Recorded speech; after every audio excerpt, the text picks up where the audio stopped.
میں امیر کو وہ اسٹیریوٹیپیکل نہیں دکھانا چاہتا تھا کہ وہ داڑھی بڑی ہے اور وہ جس طرح وہ غالب کو کرتے ہیں فلمیں بناتے ہیں تو ٹکوزی پہنا دیتے ہیں اس کے سر پہ, اس کی گردن سے لمبی ٹکوزی ہے اس کی, تو وہ یوں کر کے کھم کھم کرتا چلتا ہے. اور جس طرح کہ وہ میں نے ایک فلم بنائی تھی فنکار گلی, تو اس میں دوپٹہ نہیں تھا اس لڑکی پہ, خانم اپنے گھر میں بیٹھی ہوئی, تو خانم آپ مجھے کہتی ہیں کہ دوپٹہ تو پا لینا سی.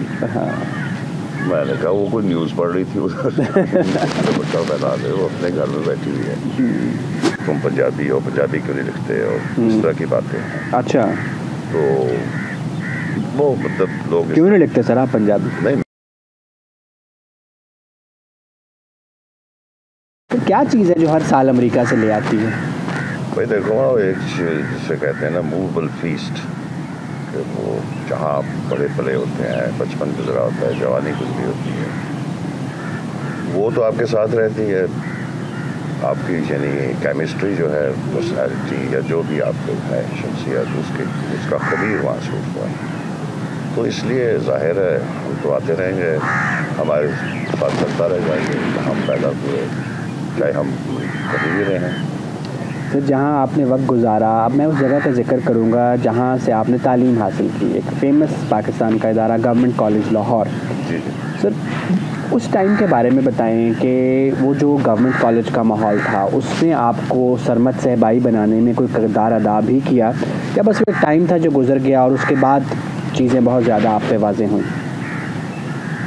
دیکھیے وہ ظاہر ہے وہ کالج کا اثر بہت ہوتا ہے, جوانی ہوتی ہے, سب کچھ ہوتا ہے, ایمبیشنز ہوتی ہیں, ڈریمز ہوتی ہیں, یہ ساری چیزیں مل کے بنتی ہیں. تو اس میں آپ کے اساتذہ ہیں, آپ کا ایک ماحول ہے جو آپ پہ اثر کرتا ہے, آپ آگے چلتے ہیں. تو گورنمنٹ کالج ویسے تو تھا بڑا کلونیل, اس کی وہ تھی اچھا اپروچ, وہاں جو لڑکے تیار کیے جاتے تھے بیوروکریسی کے لیے. اچھا, تقریباً ساری بیوروکریسی وہیں سے, اور دا بیسٹ آف مائنڈس. تو میں کبھی ایک کام کر رہا تھا کسی اسکرپٹ پہ, تو اس میں نے کافی تھوڑا اسٹڈی کیا جو اس زمانے کی. تو اس میں جتنے بھی کالجز تھے, یہ ایچ ایس این کالج ہو گیا, یہ کالج ہو گیا گورنمنٹ کالج, یہ بیسیکلی بابوز کو کریٹ کرنا تھا. وہ ایک انگریز کا کوٹ ہی ہے اس زمانے کا کہ بھائی ہمیں ایک شیلڈ چاہیے, ہمیں کہ ہم بجائے ہم ڈائریکٹ ان سے ڈیل کرنے کے لیے اس کے ساتھ ہمارا ایک ریپرزینٹیو ہونا چاہیے, اور وہ ہے یہ. اور پارٹیشن کے بعد بھی جو مین ایم تھا گورنمنٹ کالج کا وہ یہی تھا, وہ کنٹینیو رہا, وہ بیوروکریسی کے لیے رہا. تو وہ لیکن ظاہر ہے اس میں ایسا بندہ پیدا ہوا, مطلب پیسہ پیدا ہوئے, وہ وہاں سے نکلے, اور اقبال ہے, راشد ہے, بہت سے لوگ بڑے انٹلیکچوئل, بڑی ویژن ہے. اور وہ اس لیے کہ اس کے اندر ایک کاؤنٹر نیریٹو بھی چلتا ہے, آلٹرنیٹ نیریٹو یا کاؤنٹر وہ ڈی کالونائز بھی کرتے ہیں. تو بڑے بڑے لوگوں کا آپ نے نام لیا, اب ہم جب یہ نام گورنمنٹ کالج سے لنک کرتے ہیں تو ایک اور گورنمنٹ کالج کا نا خاکہ ہمارے ذہن میں آتا ہے. اور اب سے اگر ہم 50, 55, 60 سال پیچھے جائیں تو جو اتنے بڑے انٹلیکچوئل لوگ تھے اس زمانے میں جب یہ ینگ تھے, تو وہاں بھی وہی کالج جیسا جو اب کالجوں میں ماحول ہوتا ہے کہ لڑکے لڑکیاں ڈیٹ بھی مار رہے ہیں, کچھ ڈرگس بھی چل رہی ہیں, اور ایک بڑا لائٹر نوٹ پہ وہاں سارا کچھ ہو رہا ہے. تو وہ بھی وہاں ہوتا تھا کہ یا بس بابو ہی بن رہے ہوتے تھے اور ادیب اور شاعری بن رہے ہوتے تھے؟ اس کا اس سے کیا تھا, رومانس تو جاری رہے گا, جوانی ہے بھائی, ڈیٹنگ بھی ہوگی, سب کچھ ہوگا. بلکہ میری تو شادی بھی وہیں ہوئی. اچھا, فرسٹ سائٹ پہ. سر اس زمانے کی ڈیٹ ذرا شادی پہ اینڈ کر جاتی تھی, آج کل شاید کم کرتی ہے. اچھا ہے کہ وہ زیادہ. تو سر ایک اور چیز میں ایک جو بڑا اور میں ڈائلیکٹ کہوں, ڈفرینس کہوں کہ اسی کالج سے پڑھ کے فیض صاحب ہیں, آپ ہیں, راشد ہیں, کہ اسی کالج سے ایک اور بریڈ نکلی جس نے 80s میں, 70s اور 80s میں بڑے عجیب طریقے سے, اس میں سے کچھ میرے فیوریٹ رائٹرز بھی ہیں, لیکن ان کا ایک عجیب سا نیریٹو تھا جس میں اشفاق صاحب تھے, بانو آپا تھیں, ممتاز مفتی تھے, اور اشفاق صاحب اور بانو آپا کا بھی ون گورنمنٹ کالج میں. تو وہ جو ضیاء کے ٹائم پہ بھی, اور وہ جو نیریٹو وہ لوگ لے کے چل رہے تھے, وہ ان کا اپنا تھا اور وہ ضیاء سے پہلے تھا, یا وہ ضیاء صاحب کی وجہ سے وہ اس نیریٹو میں, اور وہ کیا چل رہا تھا سر؟ دیکھیے میں تو نہیں کامنٹ اس پہ کر سکتا, کیونکہ وہ اشفاق صاحب تو ہے, ان سے ہماری دوستی بھی تھی, عقیدت بھی تھی. لیکن ان کا جو ورلڈ ویو تھا وہ جو جس طرح وہ چیزوں کو دیکھتے تھے، پالیٹکس کو، مسلم سوسائٹی کو، یہ پاکستان کی سوسائٹی کو، وہ ذرا اسی طرح تھا. مورل پریٹینشن تھی، مورل وہ تھی، پرسویشن، اس طرح کی چیزیں تھیں، اور ان کے معاشرے کا تصور ہے. اور جس طرح کہ وہ میں نے ایک فلم بنائی تھی فنکار کے لیے، تو اس میں دوپٹہ نہیں تھا اس لڑکی کے. خانہ اپنے گھر میں بیٹھی ہوئی، تو خانو آپ مجھے کہتی ہیں کہ دوپٹہ تو پا لینا سی. میں نے کہا وہ کوئی نیوز پڑھ رہی تھی دوپٹہ پہنا دے، وہ اپنے گھر میں بیٹھی ہوئی ہے. تو اس طرح کی چیزیں ہیں کہ وہ کافی مائنیوٹلی وہ ان کا سر وہ ایک جو وہ سٹائل چاہتے تھے یا جو معاشرہ جس طرز پہ چاہتے تھے وہ ریلیجن سے ڈیفائن ہوتا تھا. جی جی، اس لیے تو وہ بڑے خوش ہوئے جب تنزیہ آیا ہے. وہ انہوں نے کہا بے سرمت ساڈی کنڈی خوش قسمتی ہے کہ اللہ تعالیٰ نے سارے انسانوں ایک سچا تے مسلمان حکمران دیتا. اشفاق صاحب نے کہا. اشفاق صاحب میں نے کہا جی حکمران ہے کہ 90 دن کا وعدہ کر کے مکر گیا. نہیں تو سر وہ تو میری دادی اللہ ان کی مغفرت کرے، تو حالانکہ وہ اتنی پڑھی لکھی نہیں تھی، وہ بھی میڈم نور جہاں کا کوئی گانا آتا تھا نا، دیکھ کے کہا کرتی تھی پہلے ننگے موڑے نال گاندھی تھی، زیاں نے کیا موڑے ٹاک کے گایا کر. تو خوش ہوئے تھے اس پہ، کافی وہ ہوپ فل تھے کہ اب وہ معاشرہ جو ہے وہ ان کا جو انہوں نے ویژولائز کیا ہوا ہے ویژن وہ اب آ جائے گا. وہ آیا پھر ان کے ویژن کے حساب کے سامنے جو ہے. تو سر پھر یہ ہم نے دیکھا کہ آپ ابھی ایک ویسٹرن سوسائٹی میں رہتے ہیں جو اور جس کے نارمز اور چیزوں سے ڈیفائن ہوتے ہیں، اور وہ بھی کوئی پرفیکٹ معاشرہ نہیں ہے. ہمارے تو آج کل پتہ نہیں کس چیز سے ڈیفائن ہوتے ہیں، لیکن اس نتیجے پہ ہم اپنے معاشرے میں پہنچ چکے ہیں کہ ہمارا معاشرہ مذہب سے یا اسپریچولیٹی سے ڈیفائن ہو کے کامیاب معاشرہ نہیں بن سکتا. مذہب جو ہے وہ اس کا ایک انسٹیٹیوشنل پریزنس ہے. مسجدیں ہیں، بعض ہے، بہت سے مطلب خطیب ہیں، موٹیویشنل اسپیکرس ہیں، یہ ہے. اور ایک ہے جو مذہب سے کلچر پیدا ہوتا ہے. جو کلچر پیدا ہوتا ہے مذہب سے، وہ تو آپ اس ملک سے نہیں کر سکتے، اور وہ تو ہر جگہ پہ ایک حصہ اس کا ہوتا ہے. لیکن یہ جو ہوتا ہے نا کہ باقاعدہ ایک پولیٹیکل پاور بن جاتا ہے مذہب، جہاں ایک انسٹیٹیوشن کے طور پہ پاور پلے میں آتا ہے، وہاں وہ ڈینجرس ہو سکتا ہے. وہ ہوتا ہے بلکہ چاہے آپ ویسٹرن سوسائٹی دیکھ لیں، اس میں بھی آپ دیکھ لیں چرچ کا جو تھا اس زمانے میں ہولڈ ساری ریاست میں، اور ابھی جس طرح یہاں پہ کسی حد تک مولانا کا. ٹھیک ہے. اچھا سر مجھے ایک اور بات یہ بتائیں کہ اس زمانے میں جب آپ نے جس طرح کہا بانو آپا نے کہا دوپٹہ اڑا دو یا جو بھی تھا، آپ لوگوں میں ڈفرینس آف اوپینین تھا، لیکن آپ لوگ ایک دوسرے کے دوست بھی تھے، بہت اس کو ٹالریٹ بھی کرتے تھے، مل کے کام بھی کرتے تھے.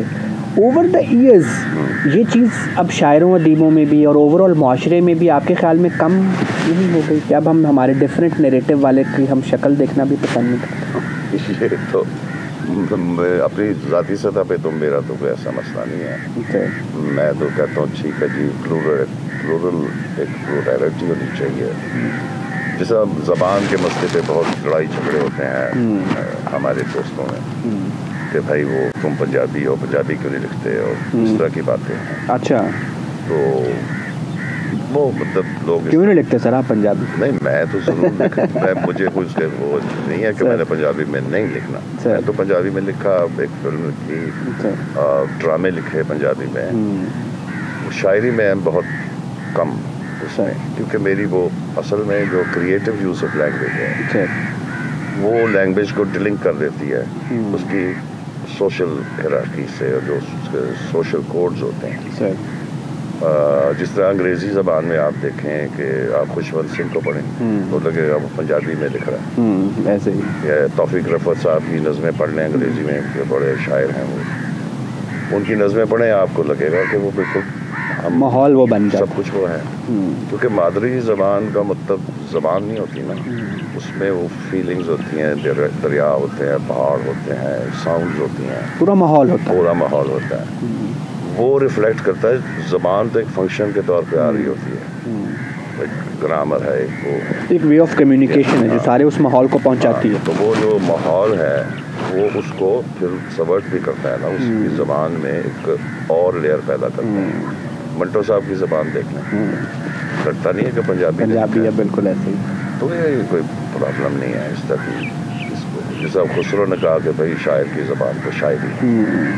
خسرو پہ بھی آپ کا سر کام جو ہے اس کے بارے میں بھی کہ سر اردو شاعری اگر ہم یا شاعری اور موسیقی کا بھی بڑا ایک تال میل ہے، اور خاص طور پہ پارٹیشن کے بعد ہمارے ہاں تو ایک صنف کے طور پہ غزل گائیکی بھی آئی، لیکن ہم خسرو سے ٹریس کرتے کرتے غالب میر سے ہوتے آپ تک اور آپ کے بعد بھی جو اردو شاعری کا ایک پیٹرن رہا ہے اس کے بارے میں، اس میں جو تبدیلیاں آتی رہی ہیں، اس میں بھی ترقی پسند تحریک بھی آئی، پھر آج آپ اس کو کس طرف جاتے ہوئے دیکھتے ہیں کہ جو میں نے بات جہاں سے شروع کی تھی کہ ایک یوٹیوب کا زمانہ ہے، ٹک ٹاک کا زمانہ ہے، جرنلزم کا زمانہ ہے، ابھی بھی شاعری ہو رہی ہے؟ ظاہر ہے شاعری تو ہوتی رہی، انسان ہے تو شاعری ہوتی رہے گی، چاہے وہ اردو میں ہو، پنجابی میں ہو. آپ کو ایک سیکنڈ میں آپ اپنا کوئی چیز شیئر کرتے ہیں تو بہت سے لوگ پڑھ لیتے ہیں. تو یہ تو ہیں کمیونیکیشنل مطلب ویز ہیں، لیکن شاعری کا اس سے کوئی تعلق نہیں. ٹھیک ہے، خدا مشہوری سے تعلق ہے کہ جی آپ کی اتنی لائکس آ گئی ہیں، آپ کتنے ہو گئے ہیں، آپ فالوور ہو گئے ہیں. وہ گیلپ پول پوئٹس جو یا شاعری ہوتی ہے اس طرح. وہ ایک بار ایک بہت پاپولر پوئٹ تھا، وہ بیٹھا ہوا تھا، اس کے ساتھ کچھ ایسے اس کے چمچے کڑچے بیٹھے ہوئے تھے. تو وہ یہ کہہ رہے تھے کہ دیکھیں جی گیلپ پول نے ثابت کیا ہے کہ یہ شاعر جو ہے یہ فیصل بھی بڑا پاپولر شاعر ہے. تو میں نے اسے کہا بھائی وہ کیا ہے؟ اس نے کہا بھائی گیلپ پول نہیں. میں نے کہا بھائی I thought we were talking about literature, ہم تو ادب کی بات کر رہے ہیں، گیلپ پول کہاں سے آ گیا؟ اس نے کہا جی کیا مطلب؟ میں نے کہا دیکھو بات سنو، یہ جو سورج مکھی کا پھول ہے نا، یہ روزانہ ٹین کے ڈبوں پر، گھی کے ٹین کے ڈبوں پر چھپا ہوتا ہے، تھاؤزنڈز میں. سورج مکھی کی 1000 میں چھپتا ہے. ایک وین گوف نے بھی بنایا ہوا. If you know the difference, then we can talk. تو یہ والی بات ہے. یہ سر آپ نے بڑی خوبصورت بات کی. اچھا سر ابھی ہم تھوڑا سا آتے ہیں سرمد صاحبائی براڈ کاسٹر 68 میں you joined P T V. جی جی سر پی ٹی وی اس زمانے میں it was the only medium, جب ٹی وی تھا ایک ہی چینل تھا اور اس پہ آپ کے پاس ایک اور طرح کا مارجن تھا. پھر زیادہ ٹائم آیا، ایک اسٹیٹ نیریٹو ہی چلتا تھا. اس میں یو فیلٹ کمفرٹیبل اور اس میں آپ لوگ اپنی بات، کیونکہ ایک براڈ کاسٹر ہے یا ایک ادیب ہے، شاعر ہے، اس نے اپنی بات لوگوں تک پہنچانی تو ہے. تو اس ٹائم کے پی ٹی وی میں آپ لوگوں کے پاس مارجن تھا پہنچانے کا اور بہتر طریقے سے پہنچتی تھی، یا اب جب ہزاروں چینل ہیں اور یہ جو آپ جس ہم کمیونیکیشن کی بات کریں، یا اب چیزیں بہتر ہیں؟ دیکھیں یا ایوالو کر گئی ہیں بہتر نہیں؟ تو ٹیمپٹیشنز ہوتی ہیں نا رائٹرز کی یا اس کی. ایک تو سوال یہ ہے نا کہ وہ زمانہ تو ظاہر ہے جب یہ ٹی وی شروع ہوا ہے، بعد میں وہ جسے سنہری دور کہا جاتا ہے، اس میں یہ تھا کہ جو ہولڈ تھا نا ڈرامے پہ وہ کم تھا اسٹیٹ کا. اچھا، وہ نیوز وغیرہ پہ تو تھا ہی. اچھا اچھا اچھا. لیکن ان کے لیے کوئی معمولی سی چیز تھی، مطلب پالیٹیشینس کے لیے یا جو ڈکٹیٹرز تھے، ایوب خان کا دور تھا، وہ ان کو یہ مسئلہ نہیں ہوتا تھا کہ ڈرامہ کوئی ہو گیا جی اس طرح یہ وہ. اور ہم بھی کوئی ڈرامہ اس طرح تو نہیں کر رہے تھے، وہ ڈرامہ بھی تھا، مطلب یہ تو نہیں تھا وہ پراپیگنڈا ہو رہا ہے یا وہ خاص بات ہم کرنا چاہ رہے ہیں. تو اس کا جو اسکیل تھا کمیونیکیشن کا وہ ڈفرینٹ تھا. مطلب اس میں تو کیریکٹرز ہیں، سچویشنز ہیں، یہ ساری چیزیں ہیں. لیکن آہستہ آہستہ ڈرامے پہ بھی ہولڈ ہونا شروع ہوا. اور پھر جب ملٹی چینلز آ گئے، ملٹی نیشنلز آ گئے ہیں، تو ان کا ہولڈ ہے کہ بھائی ہوز دا موسٹ پاپولر. اب تو سرمایہ دار کا ہولڈ ہے. اور وہ کہتا ہے کہ بھئی یہ چیز بکتی ہے کہ نہیں بکتی، اور اس نے وہ لگائے ہوئے ہیں پتہ نہیں کیا وہ جو ٹی آر پیز اور تو اس کے مطابق وہ ڈیسیژن لیتے ہیں اور وہ الزام لگا دیتے ہیں رائٹرز پہ. بھئی رائٹرز کیا کریں گے یا ایکٹرز کیا کریں گے کہ بھئی ان کو جو کنٹرول کر رہا ہے وہ کون ہے. امپورٹنٹ تو یہ ہے. وہ کہ ایک جگہ مجھے بلایا ہوا تھا رائٹرز کو، حسینہ وغیرہ اور یہ سارے، تو اس میں یہی میں نے کہا بھائی یہ کافی کپ پہ کس کی تصویر بنی ہے، تو ایڈورٹیزمنٹ ہے، پیچھے ایڈورٹیزمنٹ ہے، ادھر ایڈورٹیزمنٹ ہے. تو جو آپ کو بلایا جس نے وہ تو ہے نہیں یہاں، اس کو بلائے نا. جو مارکیٹر ہے جو آپ کو کنٹرول کر رہا ہے اس کو بلائیں, اس سے پوچھتے ہیں کہ بھائی کیا مسئلہ ہے, وہ ڈرامہ لے اڑا ہے. ہاں ابھی وہ کیا مسئلہ ہے, وہ تو چھپا ہوا ہے. سر یہ جو پھر ٹی آر پیز کا چکر ہے, یہیں سے میں لنک کروں گا ماہ میر. میں نے سنیما میں دیکھی آپ کی فلم جو آپ نے بنائی, اور اس کے کچھ بہت شاندار پہلو بھی تھے. جہاں آتی ہے باکس آفس پہ ہٹ ہونے کی, وہ باکس آفس ہٹ تھی؟ نہیں ایکچولی وہ فلم بنائی نہیں گئی تھی اس لیے, وہ تو بن گئی, یعنی کہ تھوڑی وہ اور طرف چل گئی. مطلب اس کو ایک کمرشل اینگل تو بہرحال اس میں آ گیا تھا, اور وہ کمرشل سنیماز پہ بھی آئی. وہ اس کی مطلب اوریجنلی ہے اس طرح نہیں تھی, لیکن وہ بن گئی اس طرح بنتے. وہ تھوڑی سی سر آپ کے ہاتھ سے نکلی بھی یا آپ کے ہاتھ میں ہی رہی, کیونکہ اس میں کچھ چیزیں ہمیں لگتی ہیں کہ وہ کمرشل اینگل کے لیے شاید. لیکن وہ ہمارے جو پروڈیوسر ہیں وہ بہت کریٹیو, ویری امیجنیٹو, مدر اکرام دوست. وہ جب فلم بن رہی تھی اس پروسیس میں انہوں نے یہ ڈیسیژن دیا یا یہ اینگل دیا کہ نہیں بھائی اس کو تھوڑا ایکسیسیبل بنایا گیا. تو وہ پھر انہوں نے اس میں چیزیں خیر ڈالی تو نہیں گئی, لیکن گانے وانے اور یہ اور تھوڑا اس کو سرخی پاؤڈر جو ہوتا ہے. اس میں سر میر کے کلام کے علاوہ شاید آپ کی بھی ایک دو چیزیں ہیں سر, تو وہ سر کس طرح فٹ, کیونکہ جب میں نے اس سارے کو دیکھا تو وہ تھوڑی سی مس فٹ نہیں ہمیں لگتی؟ نہیں وہ مس فٹ نہیں ہے, وہ اس لیے کہ وہ جو میر کے بارے میں فلم نہیں تھی سر, یہ تھی ایک ینگ پوئٹ کی اسٹوری, یعنی کہ جو 20th سینچری میں لکھ رہا ہے سر, اور اس میں وہ میر کو بھی دماغ کرتا ہے کہ بھئی یہ کیا ہے, یہ کیا پرانی شاعری ہے. Then he goes to the same situation in his own life. وہاں سے وہ پھر وہ میر کو ڈسکور کرنا شروع کرتا ہے, اور پھر وہی لڑکا جو ہے وہ میر بنتا ہے. وہ ایکچولی میر نہیں ہے, وہ تو وہی ہے جو ایکٹ کر رہا ہے, جو جمال اس کا نام ہے. تو بعض لوگ تو یہ بھی کہتے ہیں نا کہ جی وہ سلمان صاحب کو تو طریقہ ہی نہیں پتا, وہ تو میر کی تو یہ تھا وہ تھا. تو میں میر کو وہ اسٹیریوٹیپیکل نہیں دکھانا چاہتا تھا کہ وہ داڑھی بڑی اور وہ جس طرح وہ غالب کا کرتے ہیں فلمیں بناتے ہیں تو ٹکوزی پہنا دیتے ہیں اس کے سر پہ, اس کی گردن سے لمبی ٹکوزی ہے اس کی, تو وہ یوں کر کے کھاؤں کھاؤں کرتا چلتا ہے. سر وہ ہم بھی کہتے ہیں نا کہ میر تو اتنے تنک مزاج تھے, وہ تو حافظ اور باقی بڑے شاعروں کا کلام نہیں پڑھتے تھے, تو وہ آپ کی اس میں جو شاعری چل رہی تھی, لیکن اس کا اب آپ نے ہمیں سمجھایا اس کا اپنا ہے, وہ جو لڑکا ہے وہ اس کی ایک قسم کی شاعری. یہ بھی بدر صاحب کی خواہش پہ سر. اچھا کہ نہیں یہ تو ہونا ہے, یہ تو سر ٹھیک ہے. سر جہاں ہم میر کی بات کرتے ہیں, میں آپ سے آف کیمرہ بھی بات کر رہا تھا کہ جو پوئٹس ہیں یا رائٹرز ہیں جو معاشرے کے بہت حساس لوگ ہیں, ان کی حساسیت جہاں شاعری کو اور بہت سارے اور کریٹیو چیزوں کو جنم دیتی ہے, وہاں ان میں مینٹل ہیلتھ پرابلمس بھی آتی ہیں. میں چونکہ ایک سائیکائٹرسٹ ہوں, اور میں اس کو اور میر کے بارے میں بھی جی کہ ہی وہ suffering from bipolar disorders, پھر بہت سارے شاعر اپنی زندگی اپنے ہاتھ سے بھی ختم, جو خودکشی والا بھی. یہ ساری ٹرمز جو آپ بول رہے ہیں سر یہ تو انسین ٹرمز ہیں ان کے مطابق. بالکل ایسے ہی, جس طرح آپ کہہ رہے تھے نا کہ بھائی جو انسین ہے وہ تو نہیں کہتا میں انسین ہوں, ایسے ہی ٹھیک ہے سر. اور جو اپنی طرف سے کہتا ہے سین ہوں میں سر, تو وہ چونکہ ویسا نہیں ہے تو اس لیے وہ کہتا ہے کہ یہ انسین ہے. تو یہ جو ساری ٹرمنالوجی ہے یہ کنسٹرکٹیو بھی ہے نا مطلب, ایسے ہی, اور ہمارے ذہن میں ضرور کوئی نارمیلٹی نارم ہے, وہ ہے کہ بھائی وہ گڈ سٹیزن ہے کہ نہیں, اس کو ہم اسیس کرتے رہتے ہیں. جس طرح ہیٹرونارمیٹیو اور ان کا ہے ٹرانسجینڈر کا مسئلہ کہ بھئی یہ کیسے اس میں فٹ ہو یا اسٹینڈرڈ میں نہیں آتے. ٹھیک ہے, اس طرح. تو دوسری بات یہ ہے کہ یہ جو ہے آپ سے میں بات کر رہا تھا کہ وہ ڈیوڈ کوپر اور ڈین یہ کہتے ہیں کہ جی سوسائٹی پاگل ہے, ہم تو ٹھیک ہے.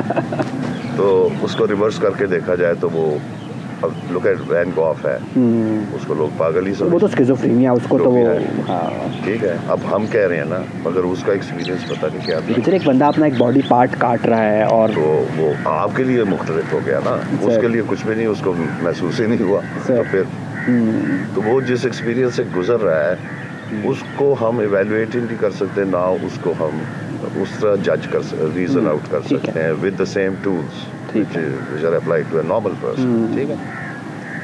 تو وہ جو ایکسپیرینس، لوگ خودکشیاں کر لیتے ہیں، لوگ پتہ نہیں کیا کر لیتے ہیں، مطلب اس فٹ میں یا اس پیشن میں. لیکن دیکھنا یہ چاہیے کہ اس نے پروڈیوس کیا کیا. آپ نے سنا نا، ہاں وہ جو رائٹر یا کریٹو لوگ ہوتے ہیں ان کے پاس صرف میڈنس نہیں ہوتی، اگر ادھر سے دیکھا جائے ان میں ایک میتھڈ ان میڈنس ہوتا ہے. ٹھیک ہے، میتھڈ ان میڈنس. اور میتھڈ ان میڈنس کا مطلب یہ ہے کہ اس کے پاس آرٹ ہوتا ہے، چینلائز ہو جاتی ہے میڈنس. چینلائزیشن بھی نہیں، وہ ایمباڈیمنٹ ہے، وہ ایکسپیرینشیل لیول پہ ایک پورا ایکسپیرینس ہے. وہ اس کی انٹینشن نہیں ہے کہ میں نے کوئی ایکسپریشن بنانا ہے تو میں نے کوئی پتہ نہیں چینل ڈھونڈنا ہے، نہیں، اس کا نہیں ہے. اس سے ہیپننگ جس میں وہ پوری اس کی سینسز انوالوڈ ہے، اس کا ویژن انوالوڈ ہے. اس کو یہ مسئلہ نہیں کہ میری نظم چھپ جائے. ٹھیک ہے سر، یہ ہم سائنسدانوں کو ہوتا ہے نا کہ ہمارا ریسرچ آرٹیکل چھپ جائے، وہ تو چھپنا چاہیے، لیکن رائٹرز کا یہ مسئلہ نہیں ہوتا. اچھا، ہم آتے ہیں وہ جو میڈنس کو، جس طرح آپ نے کہا نا کہ ایک میتھڈ ہوتا ہے میڈنس میں، اسی طرح ایک ہمارے رائٹر گزرے جن کی میڈنس کے میتھڈ نے کچھ شاہکاروں کو جنم دیا، اور اس میں سے 2 شاہکار آپ نے چوز کیے. بات کر رہا ہوں میں منٹو کی. سر، توبہ ٹیک سنگھ اور میاں قانون، ان 2 کہانیوں نے ہی کیوں خاص طور پہ آپ کو؟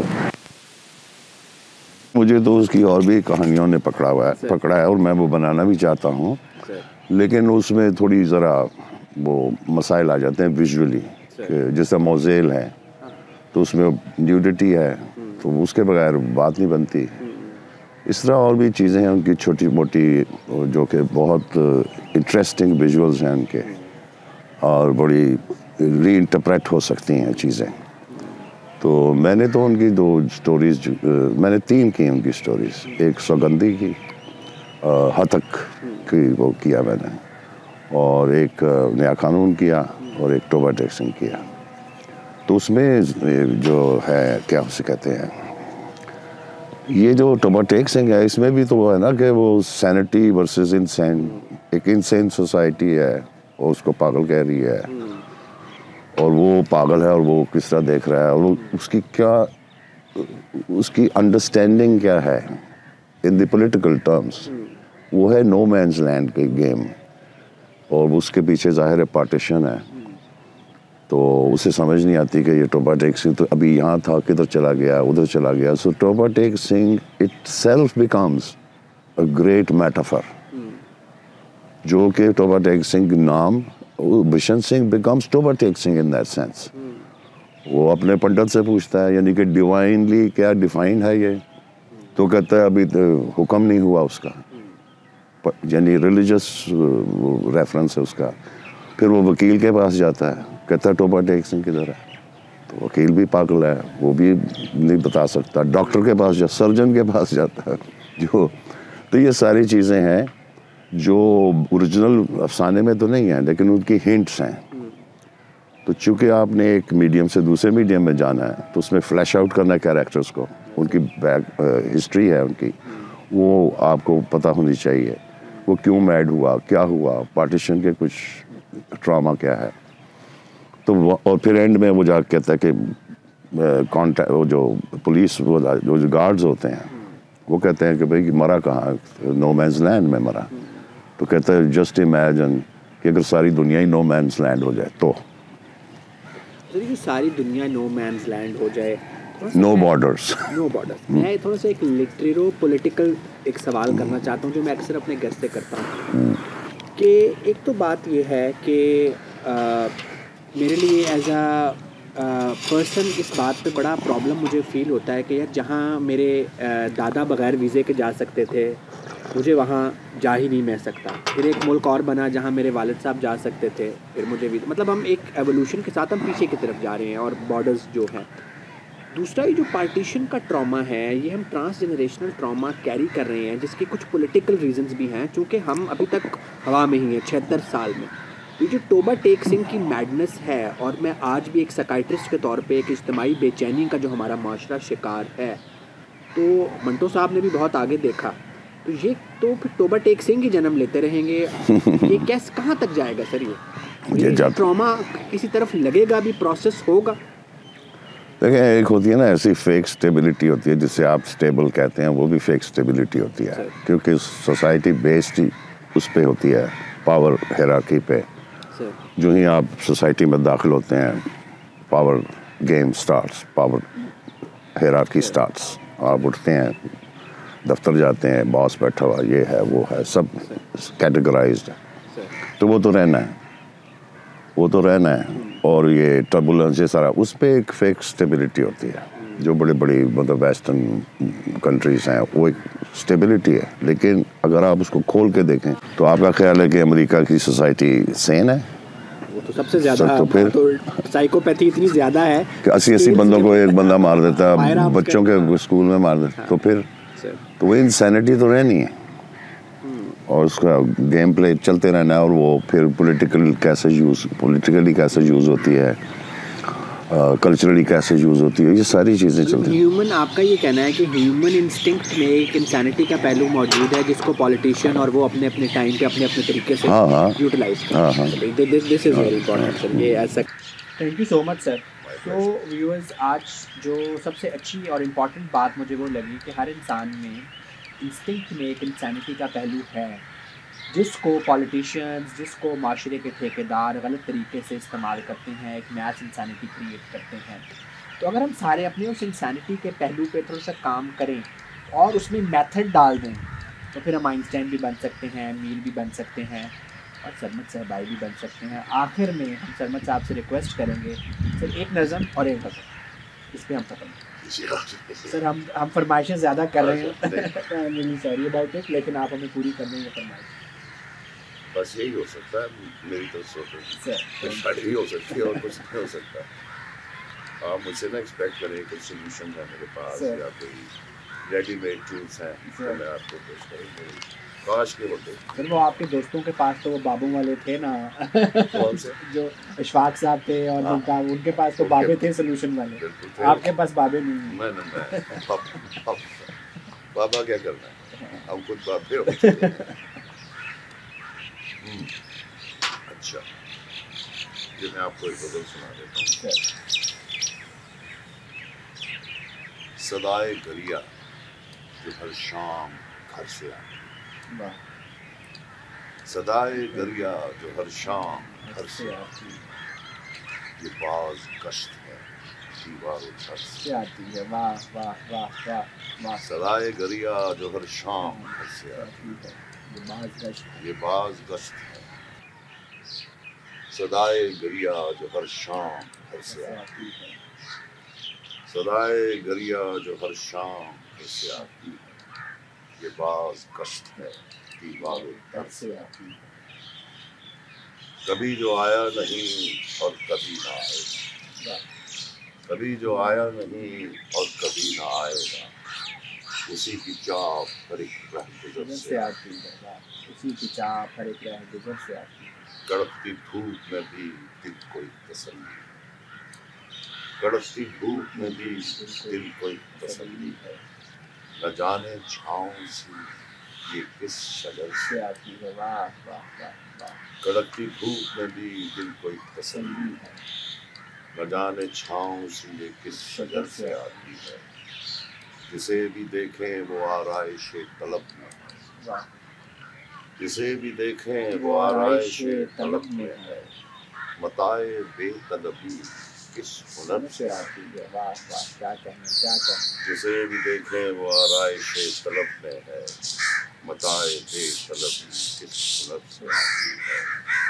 چمک دھمک ہے وہی جگمگاتے رستوں پر, چمک دمک ہے وہی جگمگاتے رستوں پر, اتنی تیر کی یارب کدھر سے آتی ہے. واہ واہ واہ واہ.